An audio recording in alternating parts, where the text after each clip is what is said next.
Salam Ramadan dan tentunya salam Malaysia Madani. Dan kita bersama lagi dalam program Ruang Bicara yang dibawakan kepada anda tentunya di Bernama TV. Satu lagi topik yang cukup menarik sebenarnya telah pun kami sediakan, dan ada dua tetamu yang cukup istimewa yang akan berkongsi pandangan dan juga pendapat berkaitan dengan topik yang menjadi pilihan kita di program Ruang Bicara hari ini.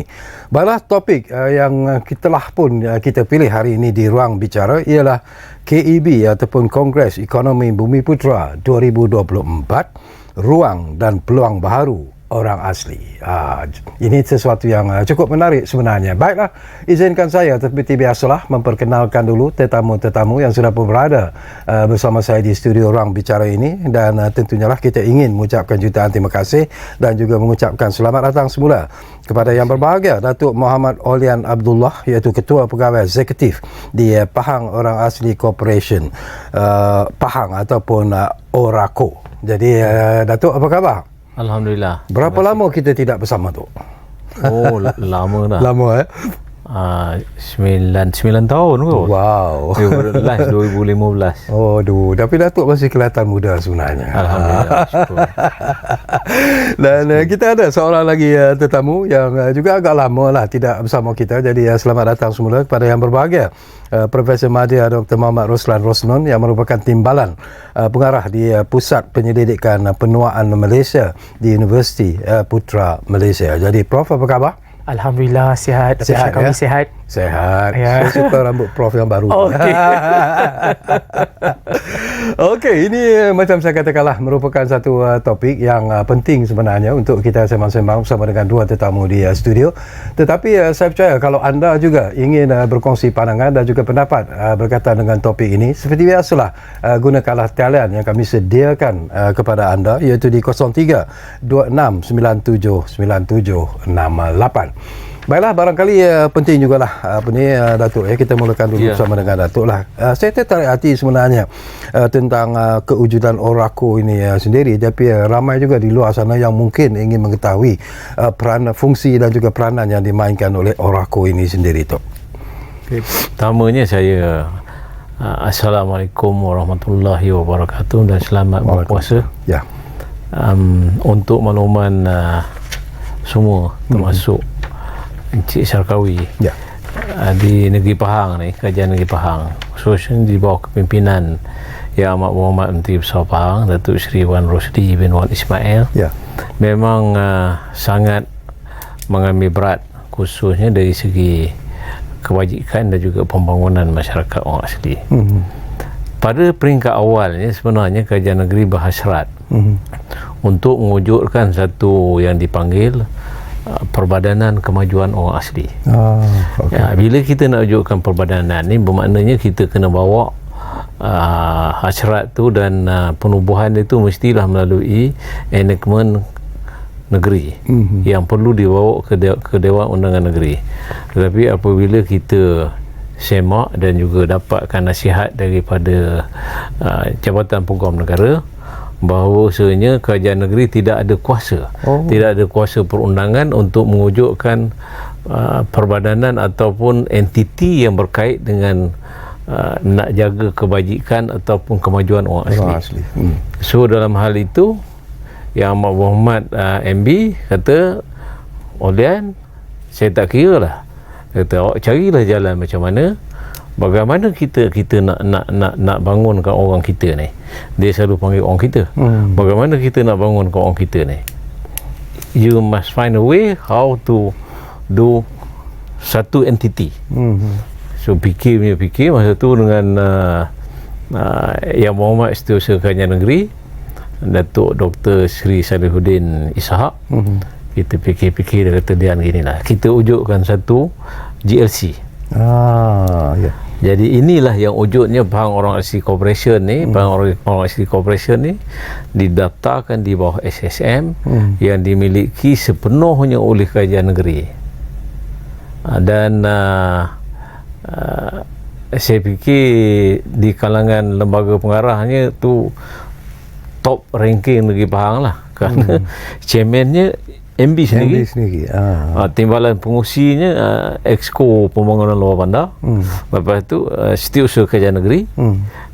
Penasihat Undang-Undang Negeri. Pegawai Yang Berhormat Pegawai Kewangan Negeri. Pengarah Tanah dan Galian. Pegawai Pembangunan Negeri ICU Wakil Federal. KP Jakwa, Pengarah Jakwa Negeri. 9 orang.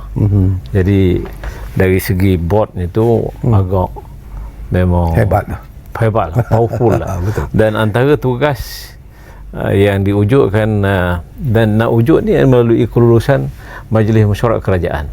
Majlis Mesyuarat Kerajaan meluluskan penubuhan orang ko ni. Ya, dan antara fungsinya adalah as a one stop center. Untuk membangunkan orang asli. Orang asli. Okey, menarik Datuk. Banyak lagi persoalan yang akan kita kongsikan. Tapi ialah kita nak tumpukan perhatian sebenarnya kepada apa yang menjadi pilihan kita di topik ruang bicara hari ini, iaitu tentang Kongres Ekonomi Bumiputera 2024 yang telah pun selesai baru-baru ini di PICC, dan kenyataan-kenyataan yang cukup menarik sebenarnya telah pun dilontarkan oleh terutamanya oleh Yang Berhormat Timbalan Perdana Menteri Datuk Seri Dr. Zahid sendiri, bahawa semua pihak yang dianggap sebagai golongan Bumiputera itu akan diberi bantuan yang sewajarnya dalam usaha untuk membangunkan semula ekonomi Bumiputera itu sendiri. Tetapi ada juga yang melihat mungkin menarik jugalah kalau kita kongsikan pandangan daripada Prof sendiri. Apakah Prof merasa optimis bahawa dengan selesainya KEB 2024 itu ianya seolah-olah memberi satu cahaya yang mungkin lebih cerah, bukan saja kepada golongan Bumiputera biasa tetapi juga kepada golongan orang asli khususnya. Pandangan Prof secara ikhlas.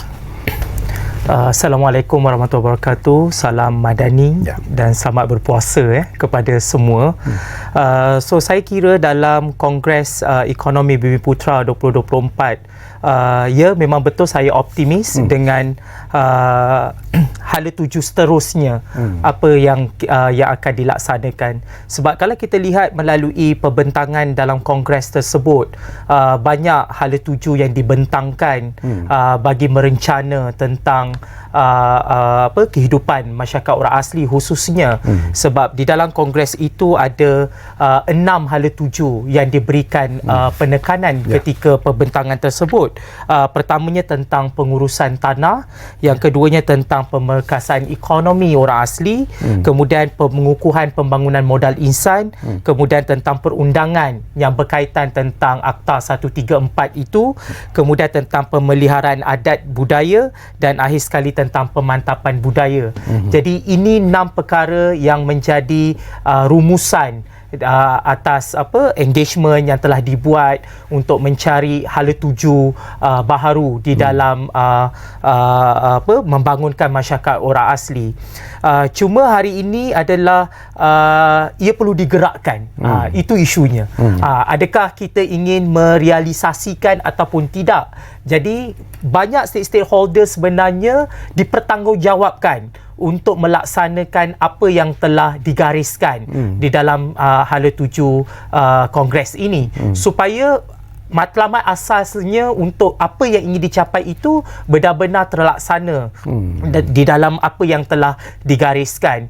Jadi macam tadi apa yang Datuk sebut mengenai tentang bagaimana perbadanan itu tidak boleh dibuat di peringkat negeri. So ini merupakan isu utama sebenarnya di dalam membincangkan masyarakat orang asli adalah mengenai tentang perundangan itu.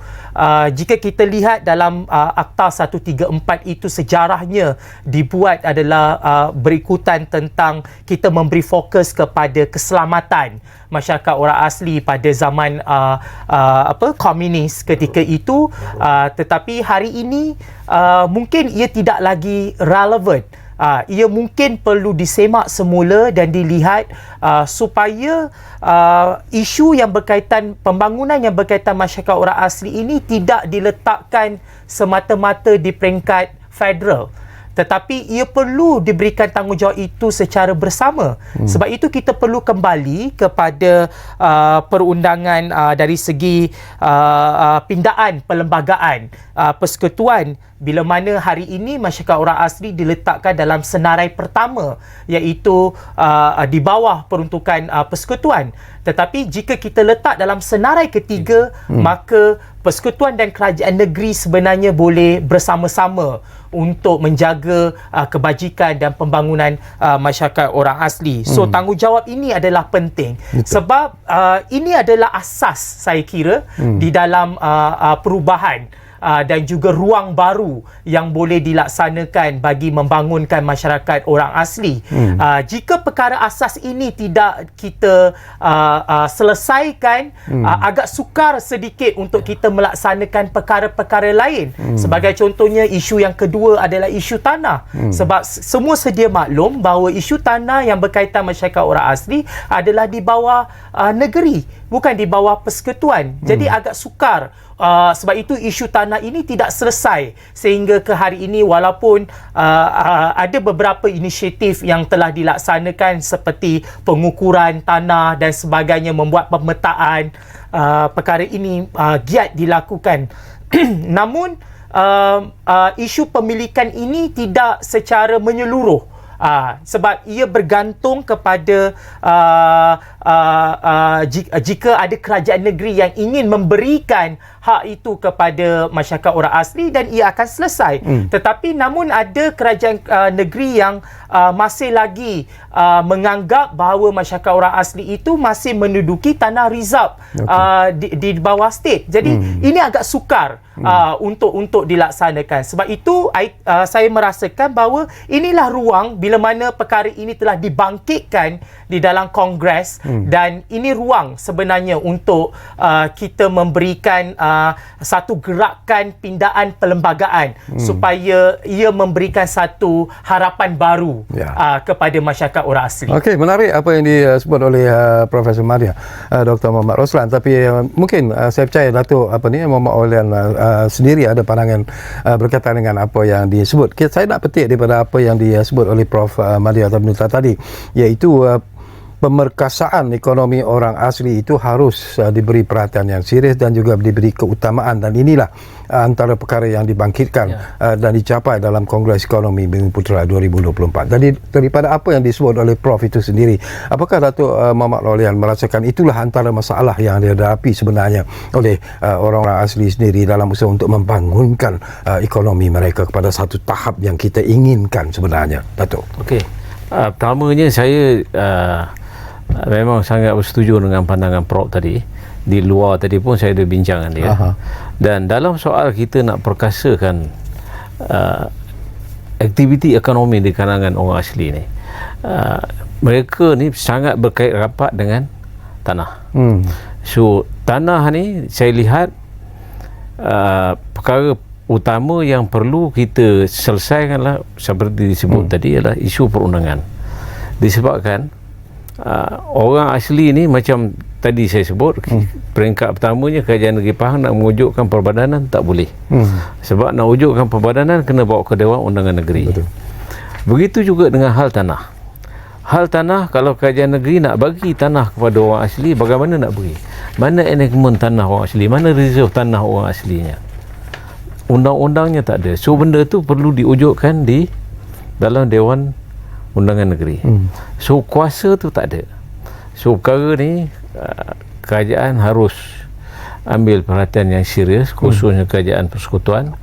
Seperti disebut oleh Prof tadi, sama ada kita letakkan orang asli ni jadual 9 tu dalam senarai 3, ataupun apabila kita pindah Akta 134, orang asli ni mesti ada provision dalam tu yang memberi kuasa kepada menteri, boleh menurunkan kuasanya kepada negeri. Ini boleh dibuat. Kan? Jadi persoalan yang dibangkitkan oleh saudara Sakawi tadi berkenaan aktiviti ekonomi.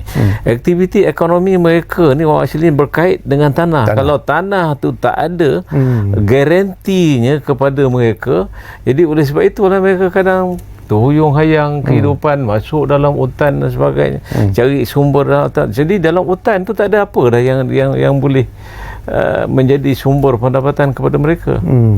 So sebab itu saya kata isu utama orang asli adalah isu perundangan. Kalau ini tak boleh diselesaikan, maka apa yang kita harapkan, macam tajuk kita hari ini, harapan baru kepada masyarakat orang asli, saya ingat 10 tahun lagi pun jadi macam tu. Perkara ni mudah saja. Di dalam perlembagaan tu orang asli ni dah jelas 4 kali orang asli disebut di dalam perlembagaan. Perkara 8, 160, jadual 9, lepas tu 44 ke apa itu, 4 kali. Di dalam 8C 8 kurungan 5 kurungan C, di situlah hak istimewanya orang asli. Perkara 8 ni dia hak sama rata seluruh rakyat di negara di Malaysia ni. Tetapi 8 kurungan 5 kurungan C Perlembagaan Persekutuan, dia kata kerajaan boleh membuat peruntukan-peruntukan tertentu untuk kebajikan dan kesentosaan orang asli, termasuk mereserve tanah, mereserve perjawatan. Jadi sebab itu saya kata di situ tak ada silap dia. Cuma macam disebut oleh Prof tadi, saya amat setuju bahawa orang asli perlu diletak di jadual 9 tu dalam senarai 3 supaya wujud tanggungjawab bersama di antara state dan juga federal. Dan kuasa mengadakan perundangan berkenaan orang asli ni pun mesti diberi kepada state, sebab tanah di bidang kuasa kerajaan negeri. So kalau kerajaan negeri tak ada kuasa, bagaimana kerajaan negeri boleh nak membuat enactment tanah reserve orang asli? Di dalam tanah, di dalam enactment itulah nanti akan ada peraturan-peraturan perundangannya. Bagaimana tanah itu nak ditadbir, nak diurus. Contohnya satu ketika nanti orang asli kampungnya dah macam sekarang, macam di Selangor ni, kan tanahnya dah di bandar, pinggir bandar. So kalau nak bangunkan macam mana? Nak tukar syarat dia bagaimana? Nak bagi hak milik kepada orang bagaimana? So di dalam enactment tu, macam enactment reserve tanah Melayu. Jadi ini penting. So berkait dengan aktiviti ekonomi itu, pemakasaannya, peluang dan juga kemudahan-kemudahan untuk mereka mendapatkan dana dan sebagainya perlu ada daripada kerajaan. Sebab kalau dia nak berniaga, hari ni nak berniaga mesti ada modal. Tanah dia tak boleh dibawa ke bank. Kan tanah dia tak boleh nak dibawa ke bank, tak boleh dicagar. So maknanya kerajaan mesti menyediakan special fund kepada dia orang ni. Tapi setakat ini, maafkan saya Dato', setakat ini apakah Oraco sendiri memperjuangkan perkara ini sebenarnya, terutamanya untuk mendapat bantuan dan kerjasama yang sewajarnya daripada kerajaan negeri? Oh yes, di peringkat negeri, kerajaan negeri Pahang saya fikir adalah di antara kerajaan yang negeri yang terbaik. Umpamanya dari segi memang ada funding tertentu untuk orang asli. Kalau mereka nak berniaga ke apa, kita akan urus bersama dengan kerajaan negeri. Nak berniaga kecil-kecilan, nak dapatkan bantuan 10,000, 20,000 misalnya, semua kerajaan negeri akan provide. Dan untuk makluman, di negeri Pahang bermula tahun 2023, tahun 2023 kerajaan negeri bina rumah untuk orang asli ni 100 biji. Tahun ini kita bina 120 biji. Rumah tu Prof, keluasan dia 750 kaki persegi, 3 bilik. So memang amat selesa. Dan kerajaan negeri Pahang juga memberikan laptop kepada anak-anak orang asli yang memasuki universiti. Kita beri secara percuma. Dan melalui Yayasan Pahang, kerajaan negeri menyediakan peruntukan kepada anak-anak orang asli daripada sekolah rendah sampai sekolah menengah. Diberi bantuan. Jadi saya fikir kerajaan negeri Pahang adalah yang terbaik di dalam mengurus dan membantu orang asli. Cumanya macam Prof sebut tadi, tanah tu tak boleh dibuat sebab kekangan perundangan. Okey, nanti kita sembang lagi apa ni Datuk dan juga Prof, tapi seperti biasalah kita diarah untuk berehat dulu buat seketika sahaja sebenarnya. Dan saya ingatkan lagi, kalau anda juga mungkin ingin memberi ataupun berkongsi pandangan dan juga pendapat berkaitan dengan isu ini, silakan anda boleh guna talian yang kami sediakan kepada anda di 03 2697 9768. Kita rehat dulu, kembali semula sebentar saja lagi. Ruang Bicara tentunya di Bernama TV. Kita jumpa lagi selepas ini.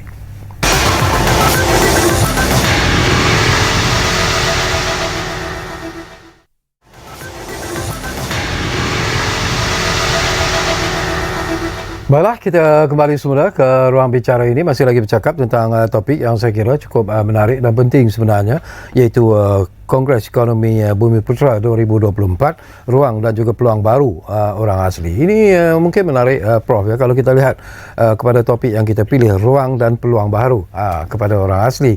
Tadi pun kita berbincang tentang masalah yang mungkin sehingga kini tidak dapat diselesaikan, iaitu orang asli dan tanah. Itu kita mengharapkan mungkin akan dapat diselesaikan dalam jangka masa yang tertentu. Tetapi apakah Prof bersetuju kalau kita melontarkan satu pandangan yang mengatakan bahawa mungkin orang asli juga harus berubah dari segi pemikiran mereka, dari segi paradigma mereka, pendekatan mereka. Kalau mereka mau melihat bahawa mereka lah sebenarnya yang perlu berubah ke arah membina satu ekonomi yang lebih jitu sebenarnya kepada golongan ini, golongan orang asli ini. Pandangan Prof. Pada pandangan saya, sebenarnya usaha untuk mengubah dari segi pemikiran dan juga sikap dalam kalangan masyarakat orang asli ini adalah usaha yang berpanjangan sebenarnya. Ia bukanlah usaha yang dilakukan pada hari ini saja. Kalau kita lihat dalam segi peruntukan setiap tahun belanjawan negara yang diberikan kepada JAKWA mengenai tentang pengukuhan modal insan itu tidak pernah kurang. Maknanya diberikan setiap tahun, malah ada penambahan dari segi bajet itu untuk bagi memantapkan dari segi modal insan dalam kalangan masyarakat orang asli. Dan kenapa pemantapan modal insan ini sangat penting adalah kerana bagi memberi ruang dan peluang kepada masyarakat orang asli untuk memberikan mereka ini resilient sebenarnya, supaya mereka ini mempunyai ketahanan, daya tahan di dalam hidup mereka itu, dan mereka boleh mendepani cabaran yang sepatutnya berlaku dalam hari ini. Sebab itu melalui modal insan ini kita memperkukuhkan dari segi aspek TVET, contohnya kemahiran yang diberikan bukan hari ini, dah lama, memang dah lama diberikan kepada masyarakat orang asli. Dan kita juga menyediakan sistem pendidikan yang saya kira bersesuaian dengan masyarakat orang asli, dan adanya PIPWA sebagai contohnya di Rompin bagi membantu masyarakat orang asli itu berkembang dari segi pendidikan. Kalau kita lihat dahulu dan kini itu sebenarnya ada perubahan. Memang ada perubahan dari segi sikap, dari segi mentality dalam kalangan masyarakat orang asli, terutama golongan muda. Namun perkara ini boleh kita kata lebih progress kalau seandainya peluang itu hari ini diambil lagi dengan kepesatan teknologi yang berlaku hari ini.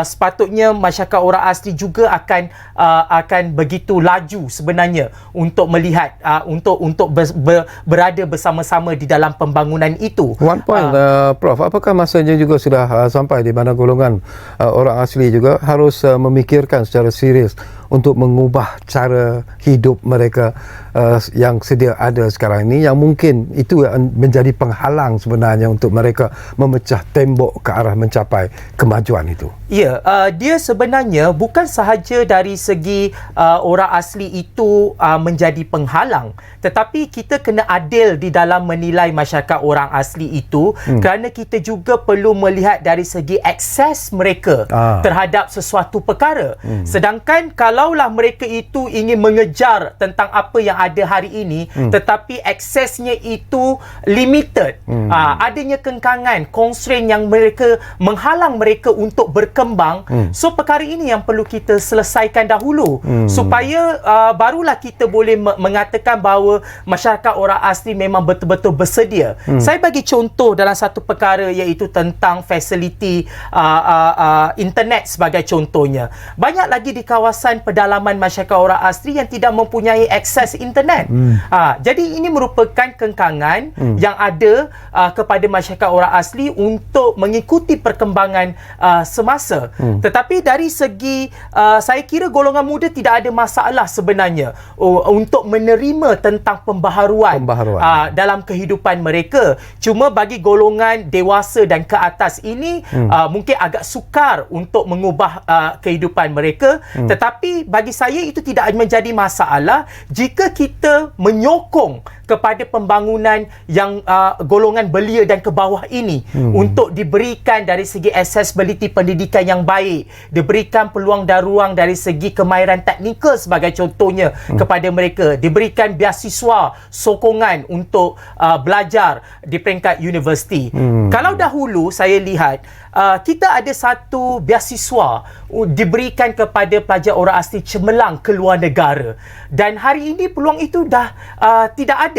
Kita hanya memberikan kepada beasiswa itu di dalam negara saja. Hanya ada beberapa saja yang terpaksa mereka ini berebut untuk mendapatkan kota itu ke luar negara. Tetapi kalau dahulu kita ada special kita kata khas yang diberikan. Jadi perkara-perkara ini sebenarnya memberi impak positif sebenarnya kepada masyarakat orang asli. Sebab itu hari ini kita boleh lihat ramai bijak pandai itu berjaya dilahirkan.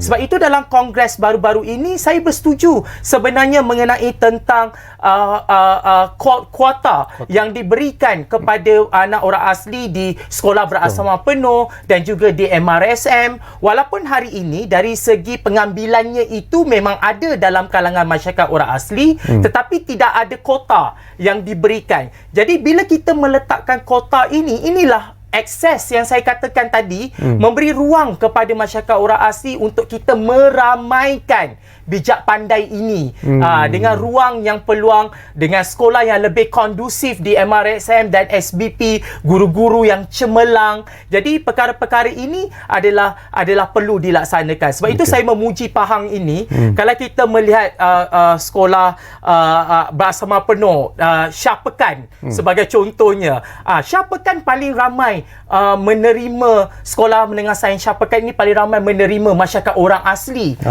di dalam sekolah mereka, walaupun mereka adalah sekolah sains. Tetapi perkara ini juga perlu disebarluaskan kepada sekolah-sekolah lain. Mungkin kalau kita dengar pandangan daripada Dato' Muhammad Aulian sendiri, bila kita sebut istilah kekangan seperti apa yang disebut oleh Profesor Madya Dr. Muhammad Roslan tadi, apa lagi kekangan-kekangan yang mungkin menjadi benteng sebenarnya yang menyekat kemajuan yang ingin dicapai oleh orang asli, selain daripada kita sebut isu tanah awal tadi? Apa lagi kekangan yang mengungkung mereka sebenarnya?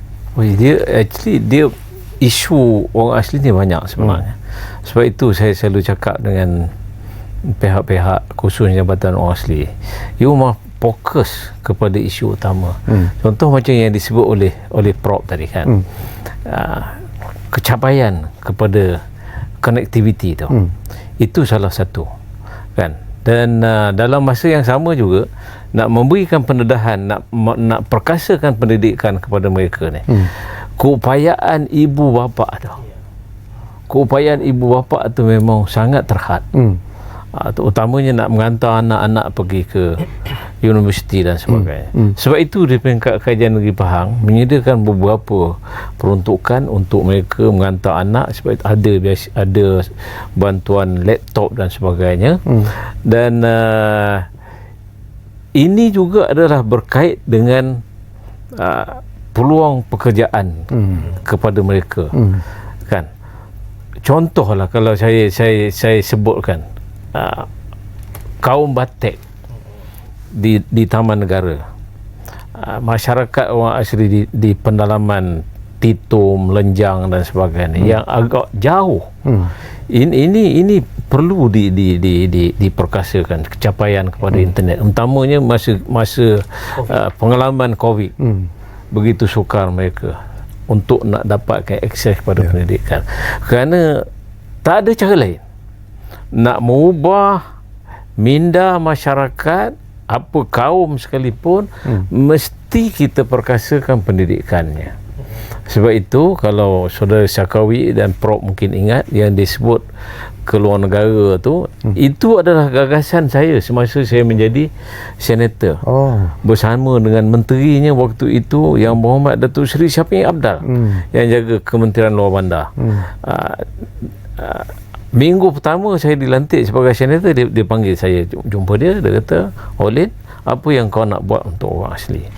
Saya kata, Datuk Seri, kalau kita nak ubah masyarakat, mesti kita perkasakan pendidikan mereka.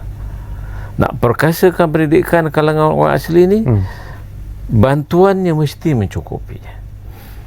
Sebelum itu anak-anak orang asli nak masuk universiti, pinjaman PTPTN. Saya kata ini tak boleh. Tukar, jadikan beasiswa. Anak orang asli yang cerdik, yang cemerlang dan sebagainya, mesti kita berikan peluang untuk mereka belajar di luar negara. Masuk maktab rendah Saint Mara. Waktu itu Prof ada kota. Masuk asrama penuh pun ada kota. Hantar ke luar negara pun ada kota. So, anak-anak yang balik daripada asrama penuh ni, daripada MASM, sekolah berasrama penuh, balik daripada luar negara, saya tengok memang cara pemikiran dia sangat berubah. Sangat berubah. Dan hal inilah sebenarnya yang perlu kita dedahkan. Dan oleh sebab itu sekolah-sekolah yang ada di perkampungan mereka tu pun mesti kita perkasakan. Tidak semestinya mempunyai bangunan sekolah yang hebat. Kerana perkampungan mereka ada separuhnya jauh daripada sekolah. Orang asli ni dari segi kekeluargaan tu sangat dijaga. So kalau anak umur 6 tahun, 12 tahun nak hantar pergi ke sekolah, ibu bapaknya pun kadang-kadang bimbang. Jadi oleh sebab itu sekolah kena dekat dengan dia. Tak perlu kita buat sekolah yang bangunan hebat-hebat. Tapi yang pentingnya cikgu, guru yang komited untuk nak memberi ilmu kepada mereka. Selain daripada apa yang Datuk sebut, saya juga nak dapat pandangan secara terbuka daripada Datuk lah. Kembali semula kepada Kongres Ekonomi Bumi Putera itu, macam disebut awal-awal tadi oleh Prof lah, 80 resolusi telah dalam usaha untuk digariskan dalam usaha untuk memperkasakan ekonomi Bumi Putera itu sendiri, dan fokus termasuklah ruang dan juga peluang kepada masyarakat orang asli. Tapi apakah Datuk secara terbuka juga merasa yakin bahawa sebenarnya apa lagi yang mereka perlukan selain daripada apa yang kita sebut ini, selain daripada pendidikan, perubahan minda, apa lagi yang mereka mahukan in terms of maybe support from the government khususnya? Saya berpandangan pertamanya vehicle. What I mean is vehicle tu Jabatan Kemajuan Orang Asli tu. Jabatan Kemajuan Orang Asli itu sendiri mesti diperkasakan. Kerana kalau kita nak amanahkan untuk nak membangunkan orang asli, kalau ianya berstatus sebagai jabatan saja, saya fikir ia terhad. Ada orang mengatakan bahawa hari ini Jabatan Hal Ehwal Orang Asli ni adalah pakar dalam membangunkan orang asli. Tetapi bagi saya, they are not a specialist atau pakar. Sebab mereka ni adalah penjawat awam yang tertakluk kepada berpindah daripada satu jabatan ke satu jabatan kan. So kalau kita lihat, kalau orang cakap Felda, contohnya Felda pakar dalam membangunkan penokong, oh yes. Risda pakar dalam membangunkan pokok kecil, yes. So why not Jabatan Kemajuan Orang Asli ni kita buat satu entiti macam Felda, macam Risda. badan berkanun persekutuan yang dia mempunyai otoriti sepenuhnya nak membangunkan orang asli. This is yang boleh menggerakkan, untuk jadi pencetus, untuk mencetuskan perubahan di kalangan mereka. Komen sikit Prof. Dr. Muhammad Roslan tentang isu ni. Ini menarik sebenarnya. Saya sangat teruja sebenarnya dalam Kongres bila mana salah satu perkara yang dibentangkan adalah membuat penstrukturan semula JAKWA itu. Sebab saya pernah menulis sebenarnya tentang penstrukturan semula JAKWA pada tahun 2019. Saya argue mengenai tentang JAKWA perlu distrukturkan semula supaya ia relevan untuk jangka masa panjang. Sebab ini penting. Saya bersetuju apa yang Datuk sebut, bila mana mereka yang ditempatkan di JAKWA itu datang dan pergi, kan, dia tidak mewujudkan satu speciality kepada JAKWA itu. Dan saya memuji hari ini bila mana ketua pengarahnya itu diberi ruang kepada masyarakat orang asli sendiri mentadbir. Tetapi kalau kita boleh melihat dari segi untuk jangka masa panjang itu, JAKWA juga perlu membuka ruang kepada mereka-mereka yang berkelayakan ataupun yang mempunyai pengetahuan yang lebih jauh mengenai tentang masyarakat orang asli untuk terus menyumbang. Sebab ini perkara yang saya rasa ada satu kelemahan sedikit di dalam JAKWA itu, bila banyak sebenarnya tidak dimanfaatkan dari segi kajian-kajian yang telah dilakukan. Sebagai contohnya, yang telah dihantar laporan ke JAKWA tetapi tidak pernah dilihat. Sebab itu ini memerlukan mereka-mereka yang mempunyai kearifan mengenai tentang masyarakat orang asli itu untuk meneliti sebenarnya dan membuat satu tindakan baru kepada JAKWA. Jadi ini antara yang penting. Yang keduanya adalah mengenai tentang pejawatan di JAKWA itu perlu dinaik taraf sebenarnya.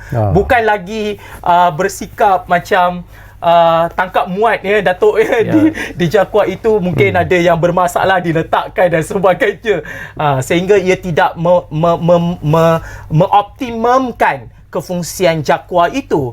Jadi mungkin ini juga perkara yang perlu dilihat supaya orang tidak memandang struktur pentadbiran di JAKWA itu adalah struktur yang kita kata sebagai struktur yang rendah, tetapi ia adalah struktur yang tinggi sama pentingnya seperti mana yang Datuk sebut mengenai tentang Felda, RISDA, badan-badan lain kerajaan yang kita lihat sepatutnya ia lebih berfokus kepada perkara-perkara tersebut. Barulah kita boleh cakap peremajaan JAKWA, kan, supaya JAKWA itu lebih terus relevan untuk jangka masa akan datang. Sebab saya risau di luar sana juga ada golongan ataupun kelompok yang menganggap bahawa JAKWA ini tidak relevan dan sebagainya, tetapi sebenarnya ia relevan. Sebab kita perlukan agensi yang boleh menggerakkan as a will kepada sesuatu dasar dan sebagainya untuk disampaikan di bawah. So sebenarnya JAKWA itu relevan. Tetapi itu saya kata mungkin ada perlu pengubahsuaian sedikit dari segi pentadbirannya supaya nampak ia lebih fresh, orang kata. Selain daripada JAKWA, perlu melakukan sesuatu yang lebih berkesan. Barangkali Orako juga sebenarnya mempunyai peranan ke arah itu dalam memenuhi apa yang ingin dicapai melalui KEB 2024 ini. Tapi Datuk jangan jawab dulu kerana kita akan berehat buat kali terakhir dan kembali nanti. Mungkin tak banyak lagi masa yang tinggal, tapi insyaAllah mungkin akan ada lagi beberapa persoalan yang sempat saya kongsikan bersama dengan kedua-dua tetamu saya yang berada di studio Ruang Bicara ini. Kita rehat hanya untuk seketika.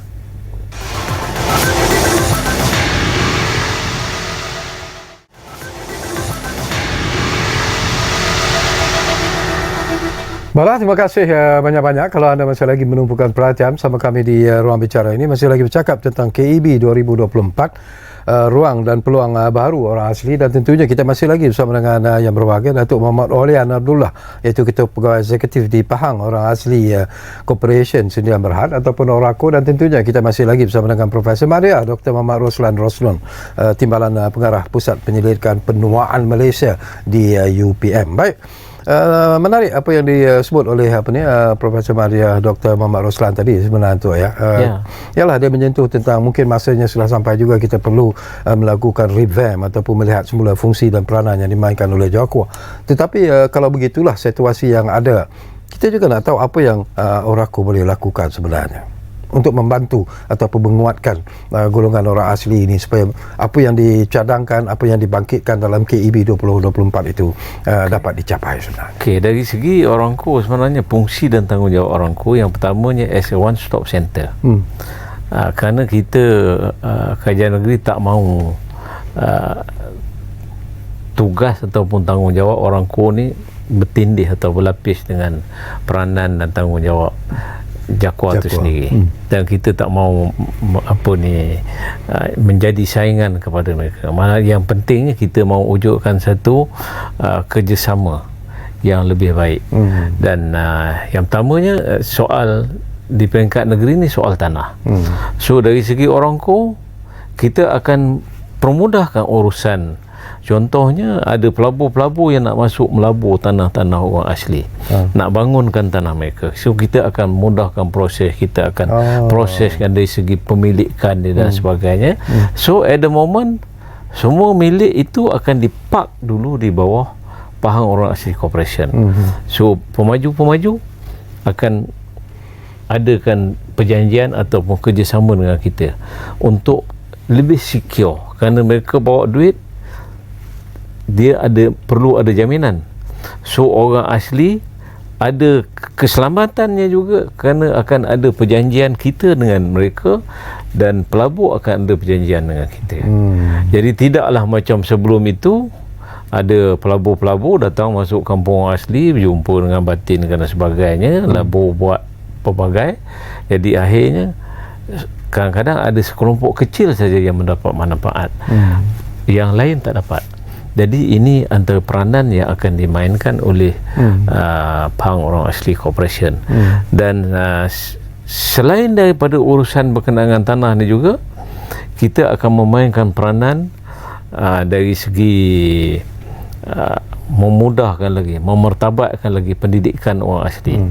Dan di peringkat Kerajaan Negeri telah amanahkan utamanya di Pahang ini Yayasan Pahang yang bertanggungjawab untuk memberikan peluang-peluang pendidikan kepada anak negeri. Dan kerjasama itu sekarang sedang berjalan dengan Yayasan Pahang dan juga Oraco untuk memastikan anak-anak ini dapat peluang yang terbaik. Sekiranya mereka tidak dapat pembiayaan daripada peringkat federal, maka Yayasan Pahang Kerajaan Negeri akan bantu anak-anak orang asli yang daripada Pahang. Selain daripada yang saya sebut tadi, kita berikan komputer dan sebagainya, kita berikan bantuan awal masuk universiti, ya.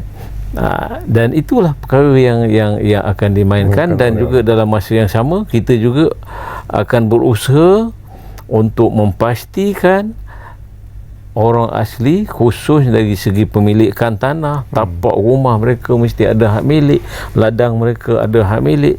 Dan yang pertama, pilot project yang sedang kita uruskan sekarang ini di Temerloh, iaitu di Paya Senayan, kita akan beri hak milik tanah tapak kepada orang asli. Dan di peringkat negeri juga kita ada di peringkat Kerajaan Negeri juga kita ada satu projek di Tasik Chini, di Gumum, yang kita akan beri hak milik tanah kepada masyarakat orang asli di sana. Pilot projeknya 114 peserta, dan orang asli ni Kerajaan Negeri charge very minimum RM10 je satu keran. Jadi saya fikir tidak ada masalah kepada mereka. Okey, itu menarik apa yang disebut oleh Datuk Muhammad Olian. Dan barangkali Prof, mungkin orang asli di Pahang bertuahlah kerana ada Oraco yang juga melihat kebajikan dan juga pada masa yang sama untuk cuba membantu membangunkan mereka dalam sektor ekonomi. Tetapi orang-orang asli di negeri-negeri lain juga sebenarnya perlukan perhatian yang sama sebenarnya, terutamanya di rakan-rakan kita di Sabah dan Sarawak khususnya. Mereka juga menghadapi masalah seperti apa yang kita sebutkan. Jadi mungkin secara generalnya apa pandangan Prof terhadap nasib orang-orang asli sendiri kalau kita mahu membangunkan mereka dalam sektor ekonomi di seluruh negara sebenarnya? Saya rasa kita perlukan satu ekosistem sokongan yang holistik sebenarnya di dalam perkara untuk menyelesaikan sesuatu isu. Kita tidak boleh meletakkan sepenuhnya itu di bahu kerajaan, kita tidak boleh meletakkan sepenuhnya di bahu masyarakat, tetapi dia perlu ada sinergi antara masyarakat dan juga kerajaan, antara kerajaan dan juga masyarakat, supaya sama-sama menggembeling dan mencari satu ruang untuk memajukan diri sendiri. So ini perkara penting. Sebab itu dalam Kongres Ekonomi baru-baru ini, KEB baru-baru ini, dalam tu banyak inisiatif yang diberikan kepada semua golongan, tak kira orang asli, Bumiputera dan sebagainya. Antaranya adanya 2,500 buah rumah skim perumahan madani. Yang ini perkara-perkara yang perlu direbut sebenarnya oleh semua, bukannya hanya tertumpu kepada orang Melayu saja, tetapi orang asli juga perlu merebut peluang ini. Begitu juga dengan melatih 100,000 untuk TVET, dan ini juga perlu orang asli perlu merebut peluang ini. Dan kita ada 1 bilion sebenarnya dana kredit yang diberikan mikro. So ini juga peluang-peluang baharu yang boleh digunakan oleh semua sebenarnya. Sebab itu saya katakan kerajaan telah mewujudkan satu ruang dan peluang, dan kita sebagai masyarakat ataupun kita sebagai ahli komuniti untuk merebut peluang tersebut supaya kita dapat memajukan masyarakat kita, dan selepas kita berjaya memajukan diri kita, kita pula menyumbang semula kepada masyarakat. Itu yang paling penting. Jangan bila mana kita telah berjaya, kita telah mendapat segala-galanya, tetapi kita lupa di mana kita sepatutnya berada. Dan ini perkara penting untuk saya remind sebenarnya kepada bukan sekadar masyarakat orang asli, kepada masyarakat etnik lain dan sebagainya. Kita perlu menyumbang semula, sebab sumbangan itu akan membawa kemajuan pembangunan yang berpanjangan. Betul.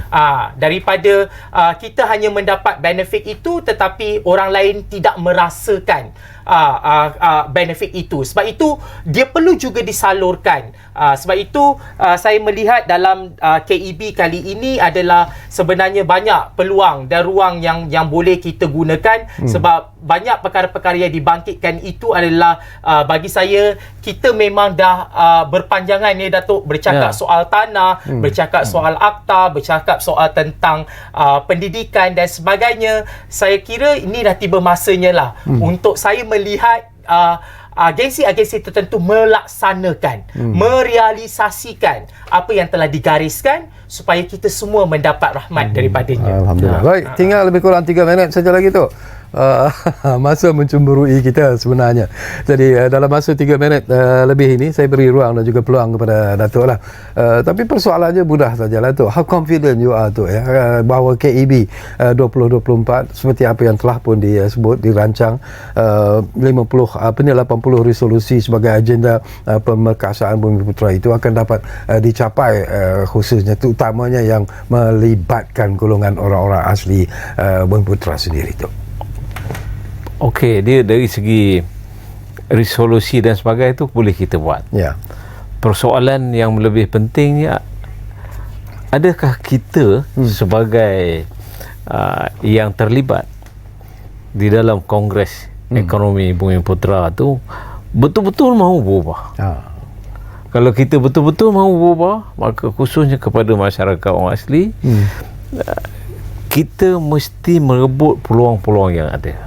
Dan cara pemikiran kita mesti berubah. Tak boleh mengikut macam keadaan yang ada sekarang. Kerana keadaan persekitaran kita keep changing. Sentiasa berubah. Dan yang itu kita tak boleh kawal. Perubahan yang berlaku itu tak boleh kawal. Lanskap Kalau dulu ekonomi juga sudah berubah. Iya, keadaan ekonomi sudah berubah. So kita mesti memikirkan bahawa kalau orang asli nak maju, dia mesti memikirkan menjadi kaum usahawan. Ini yang boleh kita membangun dan memajukan bangsa kita. Saya yakin kalau orang asli betul-betul ada keinginan, ada kemahuan, kerana saya melihat hari ini beberapa contoh di kalangan masyarakat orang sendiri yang telah berjaya. Jadi tidak ada sebab. Dan kita mesti fikir benda tu. Kita bertanam pisang misalnya. Kita tanam pisang tu mesti kita fikirkan untuk komersial. Jangan kita tanam pisang ni, ini untuk aku nak makan. Dia tak jadi, bro. Kalau kita nak tanam cili, misalnya mesti kita tanam cili tu untuk kita nak jual. Dan perubahan ini saya sudah nampak. Misalnya ada beberapa pemuda daripada Pos Titum di pendalaman ni. Bila saya pergi ke Koyan tu, saya tengok ada pasar malam, mereka jual petai, jual lada dan sebagainya. This is what we want. Perubahan. Biar perubahan tu bermula daripada kecil. Tak apa, sekecil-kecil. Jual lada macam tu. Tak apa. Asalkan dia ada keinginan. Betul. Ya? Okey. Ada lagi tu? Yang penting keinginan tu lah. Okey tu. Terima kasih banyak-banyak kepada Datuk Muhammad Olian Abdullah. Terima kasih kepada Profesor Maria, Dr. Muhammad Ruslan Rosnon. Banyak lagi sebenarnya persoalan yang ingin kita kongsikan, tapi macam biasalah kadang-kadang 1 jam tu pun tidak mencukupi sebenarnya. Tapi apapun, bagi saya secara peribadi, saya menganggap bahawa Kongres Ekonomi Bumiputra 2024 ini bolehlah dianggap semacam wake up call sebenarnya kepada semua pihak untuk sama-sama membangunkan ekonomi negara, kerana itu merupakan satu perkara ataupun aspek yang cukup penting sebenarnya kalau kita mahu meletakkan negara kita kepada satu tahap ekonomi yang mungkin akan menggembirakan semua pihak, semua rakyat jelata, tak kira sama ada golongan orang asli, Bumiputra dan sebagainya. Jadi itulah matlamat yang sebenarnya yang ingin dicapai melalui pelaksanaan KEB 2024. Terima kasih kepada anda yang menumpukan perhatian bersama kami di program Ruang Bicara ini, dan kami menjanjikan sesuatu yang akan sentiasa kami tepati sebenarnya. Ruang Bicara akan terus berbicara bersama anda dari masa ke semasa. Kita jumpa lagi. Assalamualaikum.